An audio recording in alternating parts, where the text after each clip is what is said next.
لا الہ الا انت سبحانک انی کنت من الظالمین، اور قرآن میں بھی ہے کذالک ننجی المؤمنین، ہم مومنین کو بھی نجات دیں گے جس طرح یونس کو دی تھی اس دعا کی برکت سے۔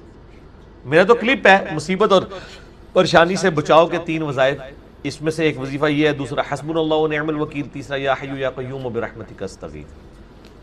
صبح و شام کے اذکار جو ہیں وہ اگر فرض نماز سے پہلے کر لیے جائیں تو فجر کا وقت داخل ہونے کے بعد صبح کے اذکار کر سکتے ہیں آپ، ٹھیک ہے، ٹھیک ہے جی، ختم سحری کے فوراً بعد، چاہے فجر پڑی ہو، کیوں؟ وہ صبح کے اذکار ہیں۔ ٹھیک، اور شام کے اذکار، چونکہ شام کے اذکار ہیں، آپ غروب آفتاب سے پہلے کر لیں، سب سے افضل وقت وہ ہے، ورنہ آپ مغرب کے بعد کر لیں، افضل وقت یہ ہے کہ مغرب سے پہلے کریں۔ ٹھیک، شام کے اذکار ہیں وہ رات کے نہیں ہیں، مغرب میں تو رات شروع ہو جاتی ہے۔ فی النار، اعوذ باللہ السمیع العلیم من الشیطان الرجیم من ہمزہ ونفخہ ونفثہ، بسم اللہ الرحمن الرحیم، رب اشرح لی صدری ویسر لی امری واحلل عقدۃ من لسانی یفقہوا قولی، بسم اللہ الرحمن الرحیم، ان اللہ وملائکتہ یصلون علی النبی یا ایہا الذین آمنوا صلوا علیہ وسلموا تسلیما، اللہم صل علی محمد وعلی آل محمد کما صلیت علی ابراہیم وعلی آل ابراہیم انک حمید مجید، اللہم بارک علی محمد وعلی آل محمد کما بارکت علی ابراہیم وعلی آل ابراہیم انک حمید مجید۔ اللہم ربنا آتنا فی الدنیا حسنہ وفی الآخرۃ حسنۃ وقنا عذاب النار، ربنا آتنا من لدنک رحمہ وہیئ لنا من امرنا رشدا، لا الہ الا انت سبحانک انی کنت من الظالمین، حسبنا اللہ ونعم الوکیل، یا حی یا قیوم برحمتک استغیث، ولا حول ولا قوة الا باللہ العلی العظیم، آمین۔ سورۃ الانبیاء، سورت نمبر 21 سے سٹارٹ کریں گے۔ آج پارہ نمبر 17 کا بھی آغاز ہو رہا ہے، اور پہلی سورت سورۃ الانبیاء ہے۔ قرآن حکیم میں اس کا نمبر 21 ہے، اور یہ مکی سورتوں میں سے ایک سورت ہے، اور مکی سورتوں کا جو اسلوب ہے وہ عقیدہ توحید سے متعلق ہے، فکر آخرت سے متعلق ہے۔ اس میں بھی اسپیسیفکلی آخرت میں اللہ تعالی جو انسانوں کو اٹھائے گا اس کے حوالے سے ڈسکشن ہے، اور مختلف انبیاء کرام علیہم السلام سے متعلق جو ان کو مختلف قوموں میں بھیجا گیا، ان کے جو حالات و واقعات مختلف جگہ قرآن پاک میں رپورٹ ہوئے، کمبائنڈ فارم میں آپ کو یہاں پر ملیں گے۔ اسی نسبت سے اس کا نام سورۃ الانبیاء ہے۔ اس میں حضرت ابراہیم علیہ السلام کا ذکر خیر بھی ملے گا، عیسیٰ علیہ السلام کا، سیدہ مریم کا، اور باقی انبیاء کرام کا۔ بعض کا نام آیا ہے، بعض کا تھوڑا تفصیلی ذکر آیا ہے، اور کنکلوژن اس کی اللہ کے محبوب صلی اللہ علیہ وآلہ وسلم کو جو اللہ تعالیٰ نے ٹائٹل دیا وما ارسلناک الا رحمتا للعالمین، اس پہ جا کر یہ سورت کنکلوڈ ہوگی۔ انبیاء کرام علیہم السلام سے متعلق عقیدہ کیا ہونا چاہیے، اور انبیاء کرام کا اپنا کیا عقیدہ ہوتا تھا، یہ دونوں چیزیں اس سورت کے اندر بیان ہوگی۔ عام آدمی جس نے قرآن کبھی ترجمے سے نہیں پڑھا، اس سے اگر پوچھا جائے کہ سورۃ الانبیاء میں کیا ہوگا، تو عموماً جو آپ کو ان پڑھ جاہل قسم کے لوگ، علماء میں سے بھی اور واعظین میں سے بھی، وہ آپ کو یہی کہتے سنائی دیں گے کہ جی اس میں انبیاء کرام کی خوبصورتی کا بیان ہوگا، ان کی آنکھیں کیسی تھیں، ان کے بالوں کا رنگ کیسا تھا، وہ اس قسم کی باتیں بیان کرتے ہیں اور ممبروں سے کرتے ہیں۔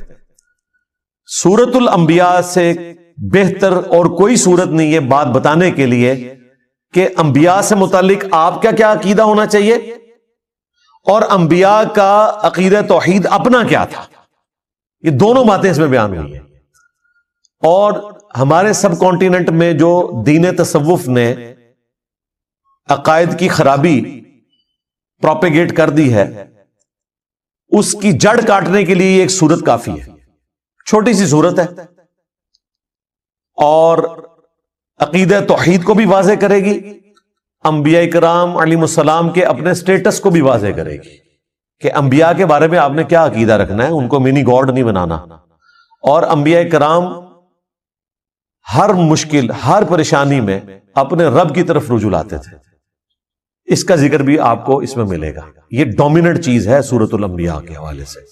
سٹارٹ ہی میں آپ کو نبی اسلام کا جو ذکر خیر ہے، آپ کی جو دعوت توحید ہے، اس کے مقابلے پر مشرکین عرب نے جو آپ کو رسپانس کیا اور جو آپ کے لیے غلط زبان استعمال کی، آپ علیہ السلام کو جو تانے دیے، اور اس پر جو اللہ تعالیٰ کا جواب ہے، شروع کی چند آیات میں ہی آپ کو عقیدہ کلیئر ہو جائے گا۔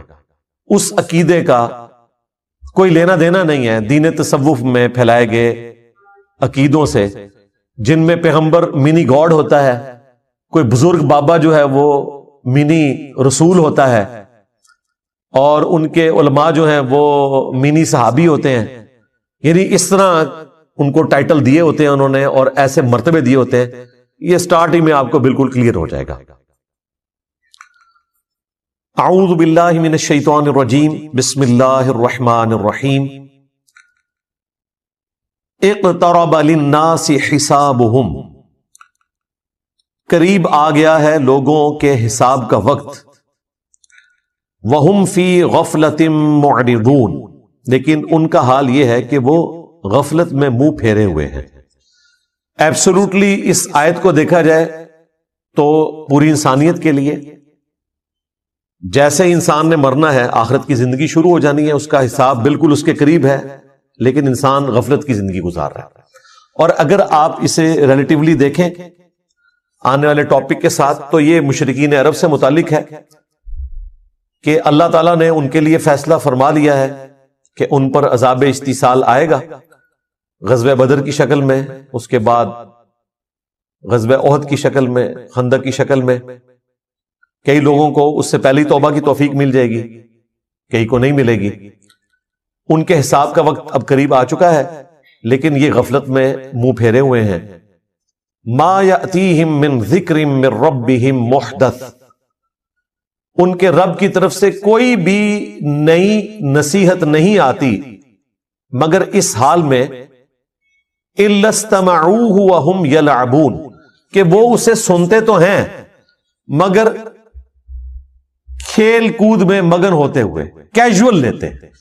سورۃ الفرقان میں آیا نا کہ اللہ کے نیک بندوں کی نشانی یہ ہے کہ وہ اندھے اور بہرے بن کر اللہ کی آیات پر نہیں گرتے، غور و تفکر کرتے ہیں۔ اللہ تعالیٰ کی طرف سے پیغام آیا، اسے سیریس لینے کی ضرورت ہے، بجائے اس کے کہ اسے سیریس لیں وہ کہتے تھے یہ اگلے لوگوں کی کہانی ہے، اور پہلے بھی ہم نے اتنی باتیں سنی، کوئی عذاب نہیں آیا۔ اگر یہ نبی واقعی سچا ہے اور یہ کہتا ہے کہ مرنے کے بعد زندہ کیا جائے گا، تو بڑا آسان سا ٹیسٹ ہے، ہمارے ماں باپ کو زندہ کر دے، ہمارے سامنے لے آئے، ہم اس پہ ایمان لے آئیں گے۔ تو بھائی اگر یہ سب کچھ ہو جائے تو پھر آپ کون سا ایمان لے کر آئے؟ ایمان کا تو مطلب ہی ہے غیب میں دیکھ کر ماننا۔ ان الذین یخشون ربہم بالغیب لہم مغفرۃ واجر کبیر، جو اپنے رب سے بغیر دیکھے ڈرتے ہیں ان کے لیے مغفرت اور بڑا اجر ہے۔ دیکھ کر تو سب نے مان لینا ہے۔ تو اللہ تعالیٰ فرما رہا ہے ان کے پاس کوئی بھی نصیحت آتی ہے، قرآن کی کوئی بھی صورت نازل ہوتی ہے، آیات نازل ہوتی ہیں، تو وہ اسے کیجول لیتے ہیں، اس حال میں سنتے ہیں کہ وہ کھیل میں مگن ہے۔ آج مسلمانوں کا بھی یہی حال ہے۔ مسلمان تو خیر اس سے بھی پیچھے چلے گئے، وہ کم از کم سن لیتے تھے، یہ تو سننے سے بھی قاصر ہے۔ عربی آتی نہیں ہے، ترجمہ سنتے نہیں ہیں۔ لاہیۃ قلوبہم، ان کے دل غافل ہو چکے ہیں، وَأَسَرُّ النَّجْوَى، اور یہ آپس میں سرگوشیاں کرتے ہیں، الذین ظلموا، جو کہ ظالم لوگ ہیں، اور کہتے کیا ہیں؟ هَلْ هَذَا إِلَّا بَشَرٌ مِثْلُكُمْ، یہ تو نہیں مگر تمہارے جیسا ہی ایک انسان، یعنی نبی اسلام کے بارے میں وہ کہتے ہیں یہ تمہارے جیسے ہی ایک انسان ہے، اس نے جو دعوی پیغمبری کیا ہے اس میں اور ہم میں کوئی فرق نہیں، نعوذ باللہ۔ افتأتون السحر وانتم تبصرون، کیا تم پیروی کرو گے اس جادو کی جس کو تم اپنی آنکھوں سے دیکھ رہے ہو کہ یہ جادو کر رہا ہے، اس میں کوئی حقیقت نہیں ہے، تو آنکھوں سے دیکھنے کے باوجود تم اس سحر کی پیروی کرنا شروع کر دو گے؟ وَلِعَوْذُ بِاللَّهِ تعالی۔ یہ نبی الاسلام کے لیے وہ غلط کلمات استعمال کرتے تھے، اس کے بعد بھی کافی ساری چیزیں آئیں گی، لیکن اس میں غور طرف بات یہ ہے کہ ان کی بات سچ ہے لیکن اس کا اینگل انہوں نے غلط دیا ہوا ہے۔ یہ بات تو سچ ہے کہ نبی الاسلام بھی انسان ہی تھے۔ سورہ بنی اسرائیل میں آیا کہ اگر زمین پر فرشتے آباد ہوتے تو ہم فرشتوں میں سے پیغمبر بھیجتے، اب چونکہ انسان آباد ہے تو انسانوں میں سے پیغمبر آئے گا، بات سچ ہے، لیکن بظاہر تو یہ ہماری طرح کے انسان ہیں، اس میں کوئی شک نہیں ہے۔ سب سے بڑا فرق اس حوالے سے جو وہ ایمفسائز نہیں کرتے تھے وہ یہ تھا کہ ان پر اللہ کی طرف سے وحی آتی ہے، اور وہ ایسا کلام لے کر آئے ہیں عربیوں میں کہ عربی بھی ششدر رہ گئے قرآن کے اس اعجاز کو دیکھ کر۔ اسی وجہ سے جو لوگ حق سے غافل تھے انہوں نے یہ کہنا شروع کر دیا گویا کہ نبی الاسلام جادو کر دیتے ہیں لوگوں کے اوپر، جو بھی سنتا ہے وہ آپ پر ایمان لے آتا ہے اگر وہ سلیم الفطرت ہوا، اگر بے ایمانی پہ اترا ہوا ہے تو اس کے لیے قرآن میں کوئی ہدایت نہیں، سیدھی سی بات ہے۔ قرآن میں ہدایت اس کے لیے جو واقعی ہدایت قبول کرنا چاہے۔ صحیح مسلم میں جو دماد نامی ایک عامل کا ذکر ملتا ہے، اردو میں ہم زماد کہتے ہیں، عربی میں دماد ضاد کے ساتھ، وہ جھاڑ پھونک کا کام کرتا تھا۔ صحیح مسلم شریف میں آتا ہے کہ وہ جب مکے میں آیا تو کچھ لوگوں نے اس سے کہا کہ اس طرح ہمارے ایک بڑے ڈائنامک انسان تھے، بڑی اچھی پرسنالٹی محمد صلی اللہ علیہ وآلہ وسلم کی، اور کچھ عرصے سے انہوں نے یہ باتیں کرنا شروع کر دی ہیں، ہمیں لگتا ہے کہ وہ غار ہرا میں جو گئے تھے وہاں پر ان کے اوپر کوئی آسیب کا سایہ ہو گیا، تو تم علاج کرنا جانتے ہو تو تم ان کا علاج کرو، کوئی جادو ہو گیا ان کے اوپر یا آسیب آ گیا۔ صحیح مسلم کے الفاظ ہیں کہ وہ نبی الاسلام کے پاس آیا تو اس نے کہا کہ اے محمد اگر آپ چاہیں تو میں آپ کا علاج کر سکتا ہوں، آپ بتائیں کہ آپ کیا دعوت رکھتے ہیں، میں آپ کی بات سننا چاہتا ہوں تاکہ میں جج کروں۔ تو نبی الاسلام نے ابھی قرآن تلاوت نہیں کیا، آپ نے صرف خطبے کے سٹارٹ کے الفاظ اس کے سامنے تلاوت کیے، ان الحمد للہ نحمده ونستعینه ونستغفره ونعوذ باللہ من شرور انفسنا ومن سیئات اعمالنا۔ یہ خطبہ جو میں سٹارٹ میں پڑھتا ہوں، اس نے کہا کہ ایک دفعہ مجھے دوبارہ سنائیں، دوبارہ سنا تو اس نے کہا میں گواہی دیتا ہوں کہ آپ اللہ کے رسول ہیں۔ یہ کلام ایسا کلام ہے ہی نہیں ہے، ابھی قرآن نہیں پڑھا تھا، صرف خطبے کے الفاظ، اور ظاہر اس میں تو دعوت تھی نا، آپ نے گاڈ اورینٹڈ ہونا ہے۔ ساحروں کی گفتگو اس قسم کی تو نہیں ہوتی، شاعروں کی گفتگو اس قسم کی تو نہیں ہوتی، وہ تو خوابوں کی دنیا میں رہتے ہیں، وہ تو عشق مجازی کا شکار ہوئے رہتے ہیں، یہ تو گاڈ اورینٹڈ چیز، اور وہ بھی اتنی پروفیشن کے ساتھ، وہ ایمان لے آیا۔ اب اس فیلڈ کے ایکسپرٹ نے اسلام قبول کر لیا، ہونا تو چاہیے تھا جن لوگوں نے بھیجا تھا وہ سارے بھی مسلمان ہوتے، کیونکہ جس بندے کے اوپر ان کا تکیہ تھا وہ ایمان لے آیا، لیکن وہی ہوا جس طرح جادوگر ایمان لے آئے، فرعون نہیں ایمان لے کر آیا، حالانکہ فرعون کو ایمان لانا چاہیے تھا کہ اس کے اپنے جادوگر مان گئے کہ یہ جادو نہیں ہے۔ یہاں پر بھی کافروں کو مان لینا چاہیے تھا کہ زماد نے جب یہ بات کہہ دی تو پھر یقیناً نبی الاسلام ایک غیر معمولی انسان ہے، لیکن چونکہ وہ حق قبول نہیں کرنا چاہتے تھے، اللہ تعالیٰ نے ان کو ہدایت نہیں دی، تو پھر ان کے پاس بہانہ یہ ہوتا تھا کہ یہ جادو ہے، اگلے لوگوں کی کہانیاں ہیں۔ اب اس کے جواب میں نبی الاسلام نے اللہ کے حضور عرض کی، قال ربی یعلم القول فی السماء والارض، نبی الاسلام نے کہا کہ میرا رب خوب جانتا ہے جو بات کہی جاتی ہے آسمان میں اور زمین میں، وَهُوَ السَّمِيعُ الْعَلِيمُ، اور وہی سننے والا ہے، سب کچھ جاننے والا ہے۔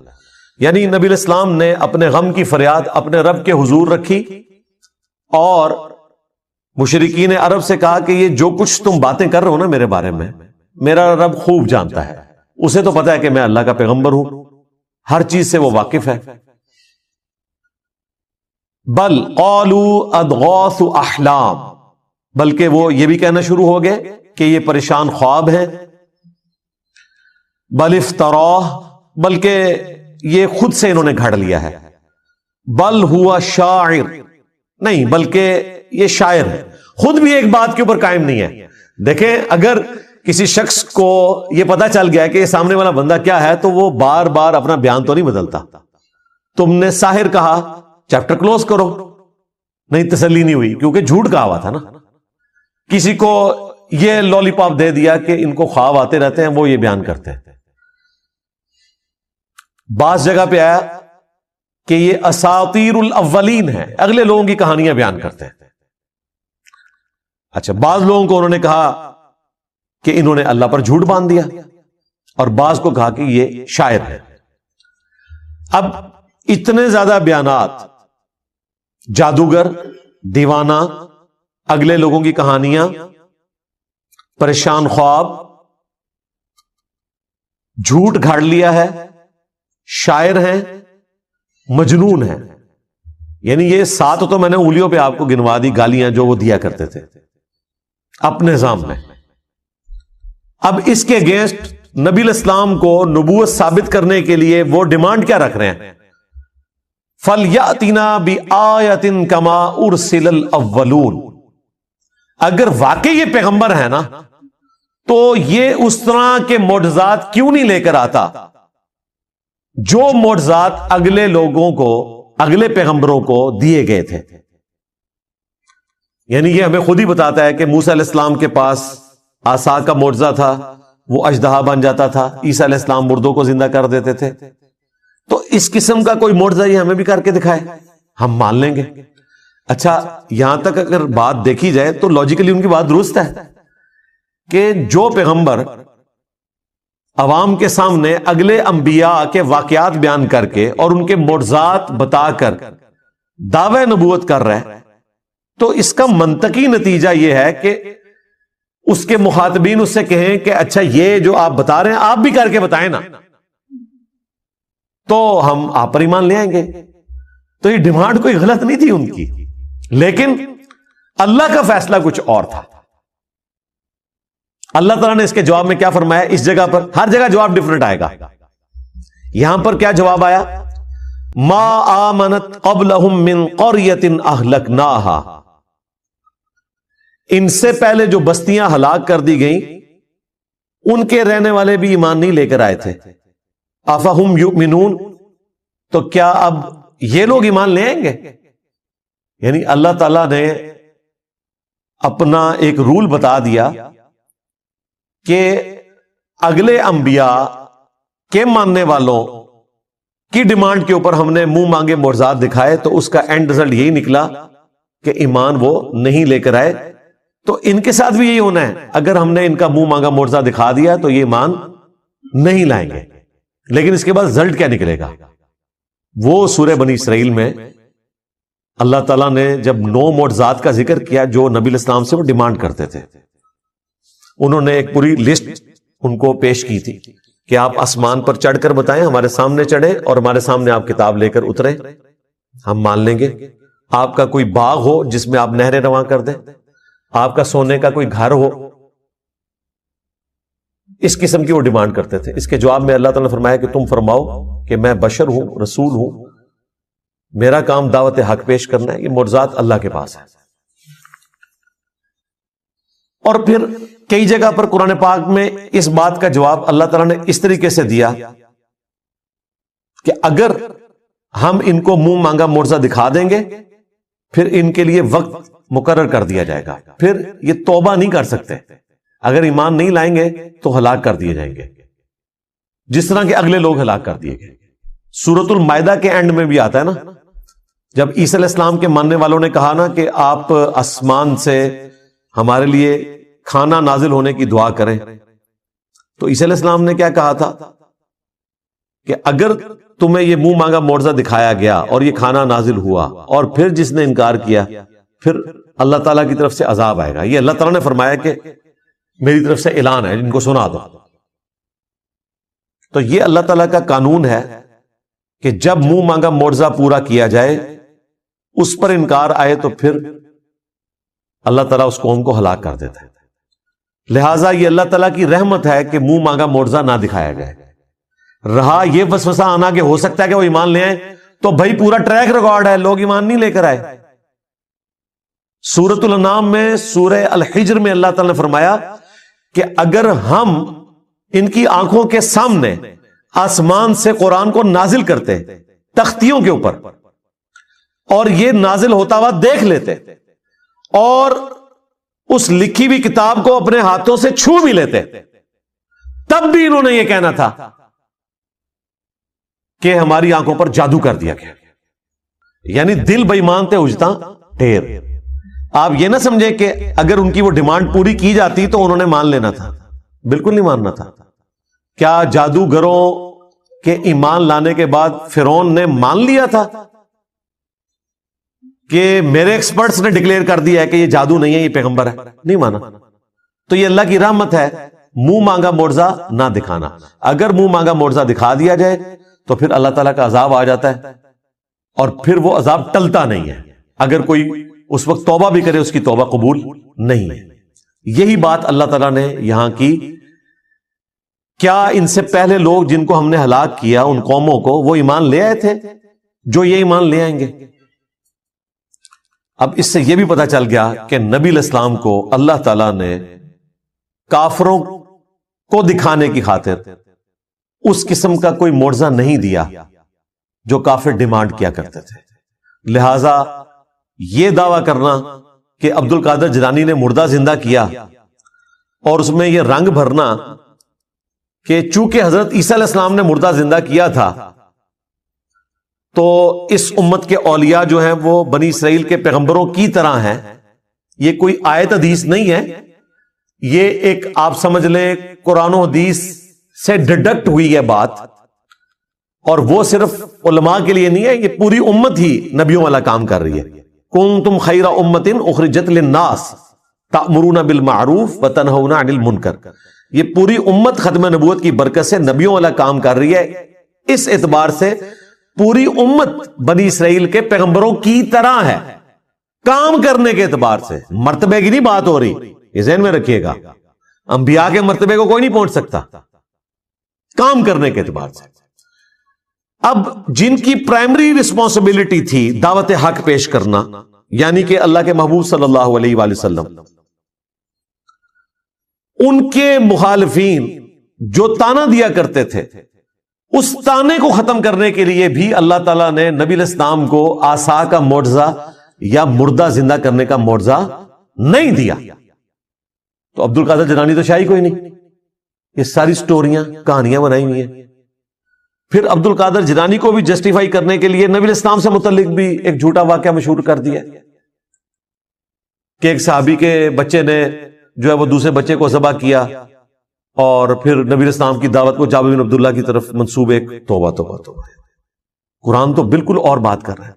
پھر ہمارے جو خادم رضوی صاحب تھے وہ کہتے ہیں جی ممتاز قادری جو ہے وہ اپنی ایمبولینس سے باہر نکل آیا اور قبر پہ گئے تو 2 تلواریں اٹھائے باہر نکل آیا، اور جیسے ہی پولیس والے قریب آئے تو ڈر کے پھر دوبارہ لیٹ گیا۔ یہ میں کہہ رہا ہوں پوری دنیا نو بریلوی کر لو یار، اس طرح کا منظر دکھا کے، سب جھوٹ ہے، اس طرح نہیں ہو سکتا بھائی۔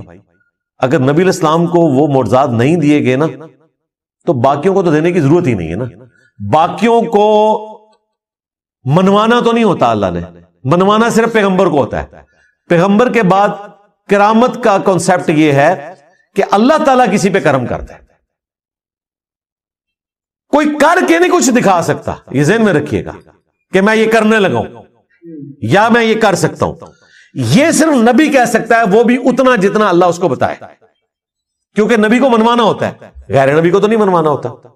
تو نبی علیہ السلام کے بارے میں کافر اتنی بڑی بڑی باتیں کر رہے ہیں، اور اس کی کنکلوژن اس اعتبار سے کر رہے ہیں کہ اچھا تو واقعی اگر نبی ہے نا، تو شاعر نہیں ہے، تجھے پریشان خواب نہیں آتے، تو نے اللہ پر جھوٹ نہیں باندھا، تو اگلے لوگوں کی کہانیاں بیان نہیں کرتا، تو جادوگر نہیں ہے، تو مجنون نہیں ہے، تو ٹھیک ہے جو تو نے خود معجزات بیان کیے نا ان میں سے کوئی ایک معجزہ کر کے دکھا تھا. نہیں. سورۃ الانعام میں اللہ تعالیٰ نے فرمایا اے نبی ہم نے تو معجزہ نہیں دکھانا جو یہ ڈیمانڈ کر رہے ہیں. تم سے ہو سکے تو زمین میں کوئی سرنگ تلاش کر لو یا آسمان پہ سیڑھی لگا دو اور کوئی معجزہ لے آؤ اور اے نبی جاہلوں میں نہ ہو. اتنے سخت الفاظ ہیں. یہ قرآن ہے بھائی, یہ کتابوں کا خدا ہے, یہ بابوں کا خدا نہیں ہے, یہ بابوں کا پیغمبر نہیں ہے, یہ بابوں کا دین نہیں ہے, یہ کتابوں کا دین ہے جو واقعی صحیح بات اللہ تعالیٰ کی طرف سے انسانیت کو پہنچائی گئی ہے. تو کلیئر کٹ اللہ تعالیٰ نے فرمایا کہ چونکہ اگلے لوگ ایمان نہیں لے کر آئے تھے یہ بھی نہیں لائیں گے, لہٰذا ان کے لیے یہ ہے کہ انہیں ڈھیل دی جائے اور منہ مانگا معجزہ نہ دکھایا جائے. سورۃ الانبیاء کی 6 آیات پوری ہوئی ہیں اور مسلمانوں کی اکثریت کا عقیدہ اس کا جنازہ نکل گیا کہ اس عقیدے کا کوئی لینا دینا نہیں ہے قرآن و سنت کے عقائد کے ساتھ. سورۃ الانبیاء یہ پڑھ کے بتا دیتے تو انہیں پتا چل جاتا کہ انبیاء کا کیا سٹیٹس ہے. اس کے جواب میں اگر یہ قرآن کی آیات آدھی پڑھی جائیں اور ان سے پوچھا جائے کہ بتاؤ پھر اللہ نے کیا جواب دیا ہوگا, تو یہ تو آپ کو یہی بتائیں گے کہ اللہ تعالیٰ نے پھر معجزات دے دیے ہوں گے. تو ایسا نہیں ہوا. سورۃ العنکبوت میں اللہ تعالیٰ نے فرمایا کہ اے نبی اس قرآن کے نزول سے پہلے نہ تو آپ کتاب میں سے کچھ پڑھ سکتے تھے نہ اپنے دائیں ہاتھ سے کچھ لکھ سکتے تھے, ورنہ یہ چیز کافروں کو شک میں مبتلا کر دیتی کہ یہ کتاب آپ نے خود لکھ لی ہے. کیا ان کے لیے کافی نہیں ہے کہ اللہ تعالیٰ کی آیات صبح و شام ان پر تلاوت کی جاتی ہیں؟ یہ معجزہ ہے. تو دعوی نبوت والا معجزہ نبی علیہ السلام کا قرآن ہے, جس طرح کہ عیسیٰ علیہ السلام کا مردوں کو زندہ کرنا اور موسیٰ علیہ السلام کا لاٹھی کو پھینک کر اژدہا بنانا اور اسے ہاتھ لگانا اور دوبارہ اس کا لاٹھی بننا. اس طریقے پہ نبی علیہ السلام کا معجزہ یہ قرآن ہے. یہ سورۃ العنکبوت میں اور کئی سورتوں میں ذکر ہوا اور نبی علیہ السلام نے تو بالکل کھول کر اس کو مزید بیان کیا. بخاری مسلم میں حدیث ہے اللہ تعالیٰ نے ہر نبی کو کوئی نہ کوئی معجزہ دیا تھا. یہ معجزہ تو ہم ویسے علم الکلام میں استعمال کرتے ہیں, قرآن و سنت میں اس کے لیے ٹرم آتی ہے آیتن. یہاں پر بھی دیکھ لیں فَلْيَأْتِنَا بِآیَةٍ, نشانی. معجزہ عقل کو عاجز کر دینے والی چیز, فزیکل فینامنا آف نیچر کو توڑنے والی چیز, اس لیے ہم یہ معجزہ کی ٹرم استعمال کرتے ہیں. ویسے اس کے لیے ٹرم ہے آیا, نشانی. تو اللہ تبارک و تعالی نے نبی علیہ السلام کو قرآن کا معجزہ دیا. بخاری مسلم میں اس حدیث میں آتا ہے کہ ہر نبی کو معجزہ دیا, مجھے اللہ تعالیٰ نے وحی کا معجزہ دیا ہے. میں اللہ سے امید کرتا ہوں قیامت کے دن سب سے زیادہ متبعین میری امت سے ہوں گے, کیونکہ اللہ تعالیٰ نے مجھے ایک یونیک معجزہ دیا ہے, وحی کا معجزہ. اور وہ بخاری مسلم میں آتا ہے کہ جنتیوں کا نصف امت محمدیہ سے ہے صلی اللہ علیہ وآلہ وسلم, کیونکہ معجزہ سب سے بڑا ہے. لاجیکلی اس سے بیسٹ کوئی آپشن ہو نہیں سکتا تھا. ختم نبوت کے بعد اگر انسانی ہسٹری نے ہزاروں سال تک چلنا ہے اور کسی پیغمبر نے نہیں آنا اور اس آخری پیغمبر نے قیامت تک کے لیے پیغمبر ہونا ہے, تو اس کا لازمی نتیجہ ہے کہ اس کا معجزہ بھی پھر قیامت تک زندہ رہے. یہ ختم نبوت کا تقاضا تھا اور وہی اللہ نے کیا کہ اس کتاب کو محفوظ کر دیا. انا نحن نزلنا الذکر وانا لہ لحافظون, بے شک اس ذکر اللہ کی یاد دہانی کروانے والی کتاب کو ہم نے نازل کیا, ہم ہی اس کی حفاظت کرنے والے. اگلی کتابوں کی حفاظت اس لیے نہیں ہوئی کہ کتابیں بدلتی تھی تو نیا پیغمبر آ جاتا تھا اور بتا دیتا تھا کہ یہ گڑبڑ ہو گئی ہے, یہ ٹیمپر ہو گیا. اب چونکہ پیغمبر نے نہیں آنا, ختم نبوت ہو چکی ہے, اب بھی اگر کتاب بدل جاتی تو ہم سارے جنتی ہو جاتے. ہمارے پاس سب سے بڑا بہانہ آ جاتا کہ یا اللہ ہمارے پاس تو پیغمبر بھی کوئی نہیں اور پیغمبر جو کتاب چھوڑ کر گئے تھے وہ تبدیل ہوگی, ہم کہاں سے ہدایت حاصل کرتے. اس لیے اللہ تعالیٰ نے اس کتاب کو محفوظ کیا. یہ قیامت تک کے لیے نبی علیہ السلام کا معجزہ ہے. 2 خصوصیات ہیں رسول اللہ کی ایسی جو آپ کو ممتاز کرتی ہیں باقی انبیاء سے. ویسے تو بہت ساری ہیں, یہ ڈومیننٹ. ایک آپ علیہ السلام کا معجزہ کتاب کی شکل میں ہے, اگلے انبیاء والا معجزہ نہیں ہے. ویسے آپ کے معجزات بخاری مسلم میں رپورٹ ہوئے, کبھی مبارک انگلیوں سے پانی کے چشمے جاری ہوئے, لیکن وہ صرف صحابہ کے اندر ان کے ایمان میں اضافے کے لیے. یہ کبھی نہیں ہوا کہ آپ نے کافروں کو کہا ہو کہ یہ دیکھو میں اپنی انگلیوں سے پانی کے چشمے جاری کرنے لگا ہوں. میں آپ کو دعوے سے کہتا ہوں کہ یہ اتنا بڑا معجزہ تھا کہ شاید چند لوگوں کی قسمت بدل جاتی, لیکن اللہ نے کہا کہ ان کی مرضی کا میں نے معجزہ بتانا ہے, ان کے سامنے نہیں ہوگا. ہاں, یہ جتنے معجزات آئے ہیں یہ مسلمانوں کے سامنے ہوئے ہیں. مسلم شریف میں آیا کہ 2 درخت اپنی جڑوں سے اکھڑے نبی علیہ السلام کے اشارہ کرنے پہ, اور وہ مل گئے. نبی علیہ السلام رفع حاجت کے لیے اس کے پیچھے گئے اور پھر دوبارہ سے وہ اپنی جگہ پر چلے گئے. صحیح بخاری میں آیا کہ عبداللہ ابن مسعود کہتے ہیں ہم حضور کے ساتھ بعض اوقات کھانا کھاتے تھے تو لقمے میں سے اللہ کی تسبیح کی آواز آتی تھی. اسی طریقے سے صحیح بخاری میں آیا نبی علیہ السلام کو ملنے کے لیے اصحاب آئے, آپ نے ان کو ایک لاٹھی دی جو ٹارچ کی طرح روشن ہو گئی, اور جب وہ ایسی پگڈنڈی پر پہنچے جہاں سے راستہ مختلف تھا تو اس کے پھر 2 حصے ہو گئے, آدھی روشنی ان کے ساتھ چل پڑی, آدھی ان کے ساتھ. تو اس طرح کے معجزات نبی علیہ السلام کی مبارک زندگی میں صحابہ کے ساتھ بھی ہوئے ہیں, لیکن وہ صحابہ کی کرامت نہیں ہے, نبی علیہ السلام کا معجزہ ہے. صحیح بخاری میں آیا کہ ایک صحابی جن کو کافروں نے قید کر دیا تھا, ان کے لیے انگوروں کا ایک خوشہ آ گیا اور وہ کھا رہے تھے, اور جن لوگوں نے قید کیا وہ ایک دم پریشان ہو گئے. اللہ تعالیٰ کی طرف سے غیبی مدد آئی. صحیح بخاری میں آتا ہے ایک صحابی کو جب بے دردی سے شہید کیا گیا, ان کی لاش کی حفاظت کے لیے بہت زیادہ بھیڑیں آ گئیں, مکھیاں, شاید کی مکھیاں یا دوسری, اور ان کی لاش کی بے حرمتی نہیں ہونے دی.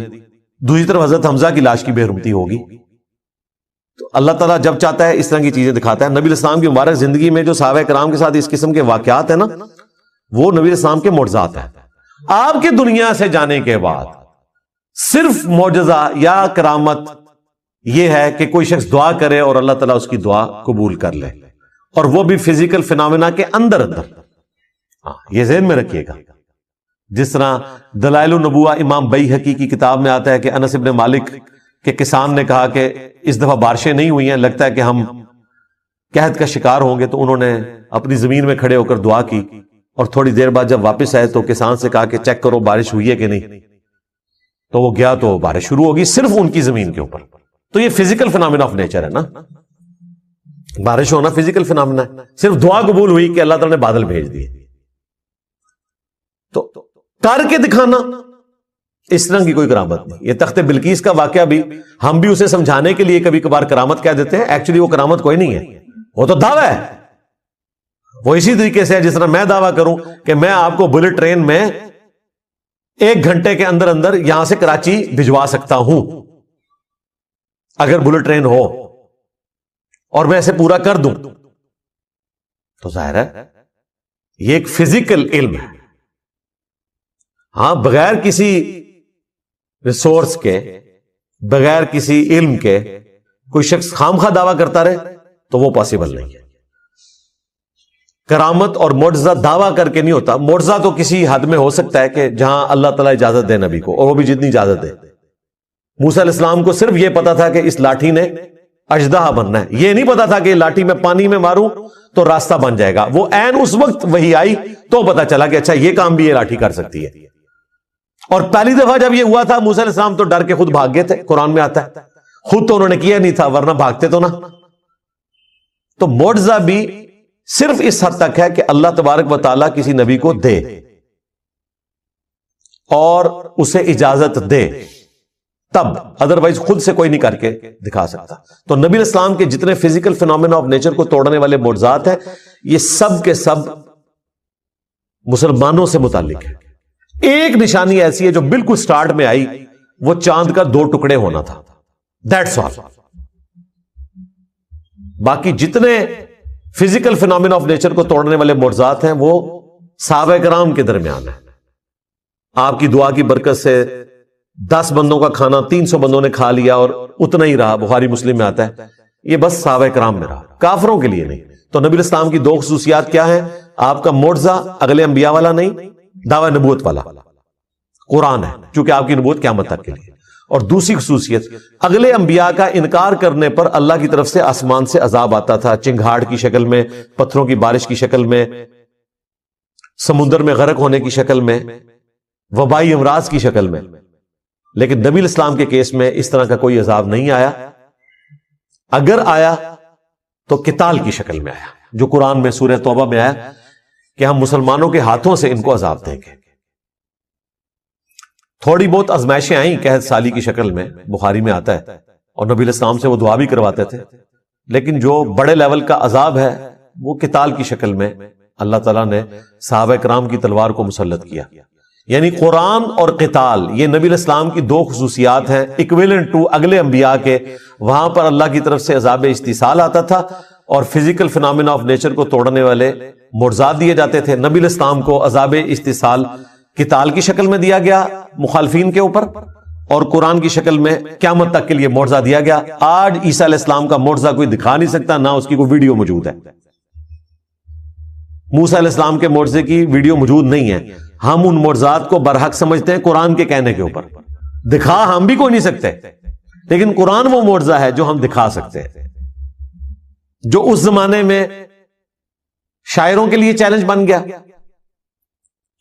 آج سائنس کے اعتبار سے معجزہ ہے کہ کئی ایک ڈسکوریز جو 20ویں صدی میں آ کر ہوئی ہیں ان کا ذکر اس زمانے میں اس کتاب میں موجود ہونا، اس کا جواب صرف یہ ہو سکتا ہے کہ یہ کریٹر آف دی یونیورس کی طرف سے کتاب بھیجی گئی ہے، اور کوئی جواب نہیں ہو سکتا. ابھی تو اس کے اندر جو میتھمیٹیکل چیزیں ہیں وہ ہمارے ایک بھائی نے اگلے دن ہائی لائٹ کی ہیں، میں نے ان سے پھر فون پہ بھی بات کی. وہ ایک ایتھیسٹ کے ساتھ گفتگو کر رہے تھے صرف سورۃ الکوثر کے اوپر. انہوں نے کئی ایک اس کی میتھمیٹیکل جو آرڈر ہیں ڈسکور کیے ہیں. ایک تو اس کے اندر جو پیغام چھپا ہے وہ تو اپنی جگہ، جو میتھمیٹیکل آرڈر موجود ہے الفابیٹس کا وہ اتنا یونیک ہے، اور وہ کہتا ہے میں نے تو پورے قرآن کے اوپر اس حوالے سے ورکنگ کی ہوئی ہے. اور یہ دیکھیں اتنی بڑی حفاظت ہے کہ قرآن کی کوئی آیت بدلے گا تو وہ آرڈر ڈسٹرب ہو جائے گا، ایک لفظ بھی بدل دے تو آرڈر اس کا ڈسٹرب ہو جائے گا. اب یہ وہ چیزیں ہیں جو صحابہ کرام کو بھی نہیں پتا تھی. ہر آنے والا زمانہ قرآن پاک کے حوالے سے نئی چیزیں ہائی لائٹ کرے گا لوگوں کے سامنے. حروف ابجد کا علم صحابہ اور تابعین کے دور میں زبان کے طور پر رائج تھا. یہ تعویذات جو لکھتے ہیں انہوں نے تو اس علم کو ہی بدنام کر دیا نا، ورنہ یہ پیرلل میں ایک لینگویج ہے جس میں آپ اعداد کو جمع کر کے ایک پوری گنتی ہے. جس طرح محمد کے 92 بنتے ہیں، اللہ کے 66 بنتے ہیں، بسم اللہ الرحمن الرحیم کے 786 بنتے ہیں.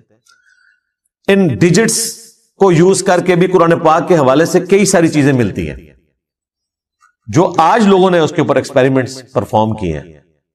اس طریقے سے قرآن حکیم کا اعجاز کہ اس کی صورتیں جوڑوں کی شکل میں نازل ہوئیں، یہ چیزیں تو ابھی آ کے لوگوں نے ایکسپلور کی نا. حمید الدین فرائی صاحب سے پہلے تو یہ چیز کسی نے ہائی لائٹ نہیں کی تھی. مولانا مودودی رحمہ اللہ نے کئی چیزوں کی ویلیو ایڈیشن کی، کئی ایسی چیزیں انہوں نے ہائی لائٹ کی جو پہلے لوگوں نے ہائی لائٹ نہیں کی ہوئی تھی. تو ہر آنے والا زمانہ قرآن پاک کے حوالے سے کوئی نہ کوئی ایسی نئی چیز بتاتا ہے کہ جو انسان کو حیران کر دیتی ہے کہ یہ ایک غیر معمولی کلام ہے. تو یہ معجزہ قیامت تک کے لیے. اس اعتبار سے نبی الاسلام کا یہ فرمانا کہ مجھے اللہ نے وہی کا معجزہ دیا ہے، میں امید کرتا ہوں کہ قیامت کے دن سب سے زیادہ متبعین میری امت سے ہوں گے. اس کا پریکٹیکل جو عملی نمونہ ہے وہ ہم نے دیکھ لیا کہ لوگوں نے قرآن کا ترجمہ انگریزی میں پڑھا، اپنی مدر ٹنگ میں پڑھا اور اسلام قبول کر لیا. نبی اسلام کو دنیا سے گئے ہوئے 1400 سال سے زیادہ گزر چکے ہیں. قرآن کی دعوت الحمدللہ اسی طریقے سے شد و مد کے ساتھ جاری ہے، اور یہ ہے اصل میں انقلاب جو دن بدن بڑھتا چلا جا رہا ہے. جب مسلمانوں کی امپائرز ختم ہو گئی تھیں، دنیا میں کوئی حکومت باقی نہیں رہی، اس وقت بھی یہ انقلاب تھا. آج اللہ تعالیٰ نے 58 اسلامک کنٹریز ہمیں دے دیے، انقلاب آج بھی اسی طریقے سے. کل کوئی ملک ختم بھی ہو جائے، نبی الاسلام کا انقلاب گلی گلی اسی طریقے سے پوری دنیا میں جاری ہے. یہ ہے لیگیسی، جو لیگیسی کسی اور شخص نے نہیں چھوڑی. وما ارسلنا قبلک الا رجالا نوحی الیہم، اور ہم نے آپ صلی اللہ علیہ وآلہ وسلم سے پہلے کوئی بھی پیغمبر نہیں بھیجا مگر یہ کہ وہ مرد ہی تھا اور اس کی طرف ہم نے وہی بھیجی. فاسألوا اہل الذکر ان کنتم لا تعلمون، اگر تمہیں علم نہیں ہے تو اہل ذکر سے پوچھ لو. یعنی مشرکین عرب سے کہا جا رہا ہے اگر تمہارے پاس علم نہیں ہے تو جیوز اور کرسچنز کے علماء جن کے پاس الہامی کتابوں کا علم ہے ان سے پوچھ لو کہ نبی علیہ السلام سے پہلے بھی جو پیغمبر آئے وہ انسان ہی ہوا کرتے تھے. تمہارا یہ اعتراض کرنا کہ یہ ہماری طرح کا انسان ہے، تو اگلے انبیاء بھی انسان ہی ہوا کرتے تھے اور مرد ہوا کرتے تھے، عورتوں میں کوئی پیغمبر نہیں آیا، انسانوں کی اسپیشیز سے ہی پیغمبر آئے. ظاہر ہے عورتیں اس کام کے لیے سوٹیبل بھی نہیں، اس کے لیے ایکسٹروورٹ بندہ چاہیے اور پھر وہ ایسا ڈائنامک ہو کہ ہر وقت اویلیبل ہو. عورتوں کے ساتھ تو اللہ تعالیٰ نے کئی ایک بشری کمزوریاں لگائی ہیں. مہینے میں 6-7 دن ان پر ایسا وقت آتا ہے کہ وہ نماز بھی نہیں پڑھ سکتی. اللہ تعالیٰ کی طرف سے ایک ان کے لیے ریلیکسیشن ہے اور وہ مسجد میں بھی نہیں جا سکتی. اب پیغمبر نے تو امت کو لیڈ کرنا ہوتا ہے، یہ تو ہو ہی نہیں سکتا کہ پیغمبر جو ہے وہ عورت ہو اور وہ 7 دن کی چھٹی کرے، پلس پھر اس کو مردوں سے پردہ کرنا پڑے گا اور کئی ایک کمپلیکیشنز آ جائیں گی. اس لیے اللہ تعالیٰ نے پیغمبر مرد بنائے. ہاں پیغمبروں کی مائیں عورتیں ضرور تھیں، ان کی رسپیکٹ اپنی جگہ، اللہ نے ان کی تعریف بھی کی ہے، موسیٰ علیہ السلام کی والدہ کی، عیسیٰ علیہ السلام کی والدہ کی، لیکن پیغمبر مرد ہی ہوں گے اور انسانوں کی اسپیشی سے ہوں گے. اگر تمہیں علم نہیں ہے تو اہل علم سے پوچھو. رسول اللہ کے اوپر یہ بہتان لگانا کہ چونکہ یہ انسان ہے لہذا انسان ہے تو جھوٹ بول رہے ہیں، انہیں خواب بھی آتے ہیں پریشان، یہ شاعر ہیں، اگلے لوگوں کی کہانیاں بیان کرتے ہیں، تو یہ غلط ہے. انسان ضرور ہے اور وہ اس لیے کہ تم انسان ہو اور انسان انسانوں کو فالو کر سکتے ہیں. آئیڈیل انسانوں کے لیے انسانوں میں سے ہی ہو سکتا ہے، لیکن مرتبے کا جو معاملہ ہے اللہ کے ساتھ جو ان کا تعلق ہے اس میں کوئی انسان کے برابر نہیں ہو سکتا. وحی کا آنا ہی بہت بڑا ڈفرنس ہے. تو اگلے انبیاء کے ماننے والوں کے پاس کتاب کا علم ہے، ان سے پوچھ لو اگر تمہارے پاس علم نہیں ہے. اب یہ مشہور آیت کا حصہ ہے جو اکثر لوگ پیش کرتے ہیں، فَاسْأَلُوا أَهْلَ الذِّكْرِ إِن كُنتُمْ لَا تَعْلَمُونَ، اور پھر تختہ مشق مجھے بنانا شروع کر دیتے ہیں. کہتے ہیں جی دیکھیں جی انجینئر صاحب سے آپ کیوں پوچھتے ہیں، اہل ذکر سے پوچھیں. اور بھائی انجینئر صاحب بھی اہل ذکر سے ہی پوچھتے ہیں. میں نے قرآن کا ترجمہ لکھ کر آپ کے حوالے نہیں کیا، ہم آپ کو آپ کے مولویوں کا ترجمہ پڑھنے کا کہتے ہیں، لیکن آپ کے مولوی اگر اپنا ترجمہ لکھ کے اس پہ عمل نہیں کر رہے تو آپ ان سے جا کے پوچھیں. اور ترجمے کی حد تک تو ٹھیک ہے، تفسیر میں 1000 کے قریب آیات قرآن پاک کی سائنٹیفک فیکٹس اور فزیکل فینومینا آف نیچر کے اوپر ہیں، اور مولوی کو تو سائنس کی الف بے بھی نہیں آتی. مولوی تو آپ کو بتا رہے ہیں زمین ساکن ہے اور اس کو قرآن سے ثابت کر رہے ہیں، یعنی قرآن کو جھوٹا ثابت کرنے کی کوشش کر رہے ہیں. قرآن جو زمین ساکن کہتا ہے تو اس سے مراد یہ ہے کہ اس کو رہنے کے قابل بچھونا بنایا ہے. کل فی فلک یسبحون، یہ نہیں ان کو نظر آتا کہ تمام اجرام فلکی جو ہے وہ اس کائنات میں تیر رہے ہیں، گھوم بھی رہے ہیں اور ریوالو بھی کر رہے ہیں، روٹیٹ بھی کر رہے ہیں، ریوالو بھی کر رہے ہیں اپنے محور کے گرد بھی اور دوسرے آبجیکٹس کے گرد. اب تو کہکشاؤں کا بھی پتہ چلا ہے کہ وہ بھی پوری کہکشائیں بھی گھوم رہی ہیں، وہ بھی اپنی ٹریولنگ کے اوپر ہیں. تو ہمارے علماء کا تو یہ حال ہے. تو اہل ذکر اس فیلڈ کے ایکسپرٹ ہوں گے. اگر ایمبریولوجی کا کوئی مسئلہ آئے گا تو آپ اس فیلڈ کے بندے سے پوچھیں گے، جیولوجی کا مسئلہ آئے گا اس فیلڈ کے بندے سے پوچھیں گے. تو اہل ذکر سے مراد علماء نہیں ہے، اس فیلڈ کے ایکسپرٹ ہیں. ایون علماء بھی ان سے ہی سیکھ کر آپ کو بیان کر رہے ہوتے ہیں. سورج گرہن اور چاند گرہن کا قرآن و سنت میں تو صرف ذکر ملتا ہے، اس کی ریزن تو نہیں بتائی گئی. یہ تو سائنس نے ہمیں بتایا نا کہ جب چاند سورج اور زمین کے درمیان آ جاتا ہے اور سورج کی روشنی زمین تک نہیں پہنچتی تو سورج کو گرہن لگ جاتا ہے. یہ قرآن و سنت میں تو نہیں لکھا ہوا تھا، وہ تو نشانی کے طور پر بیان ہوا ہے. اب یہ بات جب ہم بیان کرتے ہیں تو سائنٹسٹ کی ڈسکوری ہے، انہوں نے ہر چیز فلما کے بھی بتا دی، اور اس کے بعد جتنا کچھ ہوا وہ تو ایک الگ سے ٹاپک ہے.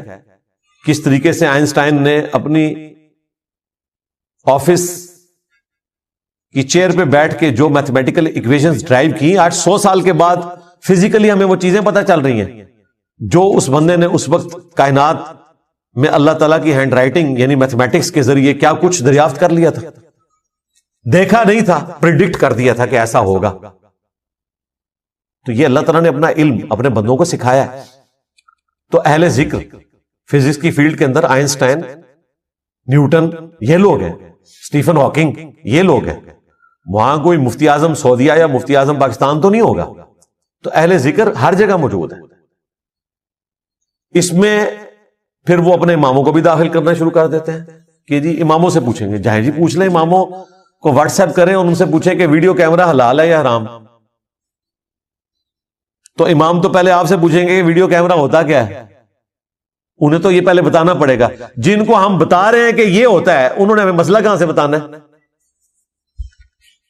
ہم ان کے کسی فوت شدہ امام سے واٹس ایپ کے ذریعے اگر رابطہ کرنے میں کامیاب ہو جائیں اور اس سے پوچھیں کہ کینگرو حلال ہے یا حرام، تو وہ تو ہم سے یہ پوچھے گا بھی کینگرو کسے کہتے ہیں. تو جس نے ہم سے پوچھنا ہے تو پھر ہم ہی کیوں نہ بتا دیں. تو یہ اجتہاد کا دروازہ قیامت تک کے لیے کھلا ہوا ہے. اماموں سے آپ نے یہ پوچھنا ہے کہ اللہ رسول نے کیا بتایا صلی اللہ علیہ وآلہ وسلم. ان سے یہ نہیں پوچھنا کہ آپ کا خیال کیا ہے. اپنا خیال صرف وہ اس حد تک دے سکتے ہیں جہاں قرآن و سنت میں کوئی واضح گائیڈ لائنز نہیں ہے، اور وہ بھی ان کے زمانے سے متعلق. آج کے زمانے سے متعلق جو چیزیں ہیں وہ آج کے لوگ آپ کو بتائیں گے. یار جب فقہ حنفی کے علماء یہ لکھیں کہ آپ نے روزے کی حالت میں زیادہ پھیل کے نہیں بیٹھنا، سمٹ کے بیٹھنا ہے، ورنہ استنجا کرتے ہوئے پانی معدے تک پہنچ جائے گا اور روزے کے ٹوٹ جانے کا خدشہ ہے، تو آپ کے بزرگوں کا علم غیب بھی فارغ، ان کا علم سائنس بھی فارغ، کہ انہیں پتہ ہی نہیں ہے کہ بھئی کیا استنجا کرنے سے معدے تک پانی پہنچ سکتا ہے. یہ تو پتہ نہیں کتنے ہارس پاور کی موٹر لگائیں تو معدے تک پانی تب بھی نہ پہنچ پائے. کتنے کمپلیکس راستوں سے یہ سارا معاملہ ہوتا ہے. آج تو ہمارے چھوٹے بچے کو بھی بایولوجی کی برکت سے یہ سب کچھ پتا ہے. اور بزرگ کیا لکھتے رہے خود سے ہی، یہ خود ہم نے بابا جانی سے سنا ہے کہ جی پانی اگر آپ کھڑے ہو کر پیئیں گے تو پانی ڈائریکٹ جا کے مثانے پہ اٹیک کرتا ہے، مثانے پہ گرتا ہے، اس کی وجہ سے قطروں کی بیماری شروع ہو جاتی ہے. پانی بھائی کسی صورت مثانے تک ڈائریکٹ پہنچ ہی نہیں سکتا. پتہ نہیں بیچارہ کن کن راستوں سے گزر کے وہاں تک پہنچتا ہے. ان کا علم غیب بھی فارغ، علم سائنس بھی فارغ، سب جھوٹ بولتے رہے. اب یہ کہتے ہیں یہ فَاسْأَلُوا أَهْلَ الذِّكْرِ إِن كُنتُمْ لَا تَعْلَمُونَ. اللہ سے بندے انہوں کو پوچھیں گے نا تو تھوڑی بہت جو عزت رہ گئی ہے نا ہمارے دلوں میں ان کے لیے کہ یہ بات آپ پڑھ سکتے ہیں، وہ بھی جاتی رہے گی. یہ ان کا حال ہے. تو اہل ذکر سے مراد ہے اس فیلڈ کے ایکسپرٹ، وہ بتائیں گے. اور پریکٹیکلی یہی کر رہے ہیں. آپ کو بتاتے ہیں کہ گھٹنے میں درد ہو تو ہاتھ رکھ کے پڑھیں دادا صاحب کی گھوڑی. اور اپنا حال یہ ہے کہ وہ کہتے ہیں کہ ڈاکٹروں نے مجھے مشورہ دیا، باپا جانی فرماتے ہیں، پھر میں نے مفتی صاحب سے بھی پوچھا. اچھا مفتی صاحب نے انہیں یہ مشورہ نہیں دیا کہ باپا جان آپ اپنے والا دم اپنے اوپر کریں دادا صاحب کی گھوڑی. مفتی صاحب نے بھی کہا کہ اچھا ڈاکٹر کہہ رہے ہیں تو آپ بیٹھ کر جو ہے وہ کرسی پہ بیٹھ کے کھانا بھی کھا سکتے ہیں اور نماز بھی پڑھ سکتے ہیں. اس کا مطلب ہے کہ غوث وقت تو پھر ڈاکٹر ہوئے، جن کے پاس ڈگری کوئی نہیں ہے اس فیلڈ کے اندر وہ غوث وقت ہے. پھر آپ کو یہ صحیح بات بتائیں گے کہ اپنی اپنی فیلڈ کے اندر ہر بندہ جس فیلڈ کا ایکسپرٹ ہے وہ آپ کو بتائے گا. بالکل ہم بھی یہی کہتے ہیں، لیکن وہ بتائے ایمانداری کے ساتھ. ڈاکٹر تو پھر بھی ایمانداری سے بتاتے ہیں نا. سر درد کے لیے آپ جائیں تو سارے ڈاکٹرز آپ کو پیناڈول بتاتے ہیں. آج تک ایسا نہیں ہوا کہ آپ کو سر درد ہو اور کوئی بندہ کہے کہ میں نے آپ کا دایاں پاؤں کاٹ دینا ہے یا یہ بائیں ہاتھ کی چھوٹی انگلی کاٹنی ہے تو سر درد آرام آ جائے گا. سارے ایک ہی بات کرتے ہیں، لیکن مولوی ایک بات نہیں کرتا. ایک کہتا ہے کہ اگر امام کے پیچھے سورہ فاتحہ پڑھو گے تو تمہارے منہ میں انگارہ رکھ دیا جائے، اس سے بہتر ہے. دوسرا کہتا ہے فاتحہ نہیں پڑھو گے تو نماز نہیں ہوگی. یعنی ایک پیناڈول کی گولی بتا رہا ہے آپ کو، دوسرا کہہ رہا ہے تیرا پاؤں کاٹوں گا. ہم کہتے ہیں کہ اسے امام مانو جس کی قبر مدینے میں صلی اللہ علیہ وآلہ وسلم. تو اہل ذکر سے مراد اہل علم ہے، بشرطے کہ وہ قرآن و سنت کی روشنی میں آپ کو بات بتائیں اور وہ بات سٹرونگ بھی ہو. رہا اجتہاد تو اس میں آپ کے پاس اللہ تعالیٰ نے یہ ایک خوبصورتی والا معاملہ امت کے لیے رکھا ہے کہ جو رائے آپ کو بہتر لگے آپ عمل کر سکتے ہیں، اس کے اوپر آپ کے اوپر کوئی گرفت نہیں ہوگی. وَمَا جَعَلْنَاهُمْ جَسَدًا لَا يَأْكُلُونَ الطَّعَامَ. اور ہم نے ان انبیاء کے جسم ایسے نہیں بنائے تھے کہ وہ کھانا نہ کھاتے ہوں. وما كانوا خالدین، اور نہ ہم نے ان کو ایسا بنایا تھا کہ وہ ہمیشہ دنیا میں رہتے. لو جی، یہ 8ویں آیت آئی ہے اور عقیدہ بالکل کنکلوڈ ہو گیا. اللہ تعالیٰ فرما رہا ہے کہ کوئی نبی ہم نے ایسا نہیں بنایا کہ جس کا جسم کھانے کا محتاج نہ ہو، اور کوئی نبی ایسا نہیں بنایا کہ جو دنیا میں ہمیشہ زندہ رہے. اگر انبیاء کا یہ سٹیٹس ہے تو باب تشائی کوئی نہیں. آپ کو کہتے ہیں جی بابا دنکا جو ہے وہ 21 سال تک بغیر کھائے پیے زندہ رہا. آپ دیکھیں، بابا دنکا، اس کا جسم اللہ نے ایسا بنایا کہ وہ 21 سال تک کوئی چیز کھا پی نہیں رہا. اور اللہ تعالیٰ انبیاء کے بارے میں کہہ رہا ہے کہ ہم نے کوئی نبی ایسا دنیا میں نہیں بھیجا کہ جس کا جسم ایسا بنایا ہو کہ وہ کھانے سے آزاد ہو، کھانا کھائے گا، اور نہ وہ ہمیشہ دنیا میں رہنے والے تھے، موت بھی آئے گی. اب مجھے بتائیں، کتابوں کا دین لینا ہے یا بابوں کا دین لینا ہے؟ کتابوں کا دین تو یہ ہے. عیسیٰ ابن مریم کے بارے میں تو کلیئر کٹ آیا نا کہ عیسیٰ اور ان کی ماں کھانا کھایا کرتے تھے. ایسوں کو پوجتے ہو جو نہ تمہارے نقصان کے مالک ہیں نہ نفع کے. پوجنے کی بھی نفی آئی اور نفع نقصان دینے کی بھی نفی آئی. یہاں تو تمام انبیاء کا ذکر آ گیا. کوئی نبی بھی نہیں ہم نے بھیجا ایسا کہ جس کا جسم کھانے کا محتاج نہ ہو، یا وہ ایسا ہو اس کا جسم کہ وہ پوری زندگی قیامت تک زندہ رہے. نہیں، دنیا سے سب چلے گئے. اس کے بعد پھر یہ کہنا کہ جی یہ بزرگ فوت نہیں ہوتے، پردہ فرما جاتے ہیں. بھئی پردہ فرما جاتے ہیں تو زندہ آدمی تو اپنی شلوار تو نہیں اتارنے دیتا. تو ان بزرگوں کی شلواریں کیوں اتارتے ہو غسل دینے کے لیے؟ بابا جی کو کہا کرو اٹھو تو غسل کرو. سیدھی سی بات ہے. زندہ آدمی اپنی تہمت اتارنے دیتا ہے؟ تو عبد القادر جیلانی کی شلوار جس بندے نے اتاری ہے تو کتنا بڑا گستاخ تھا وہ.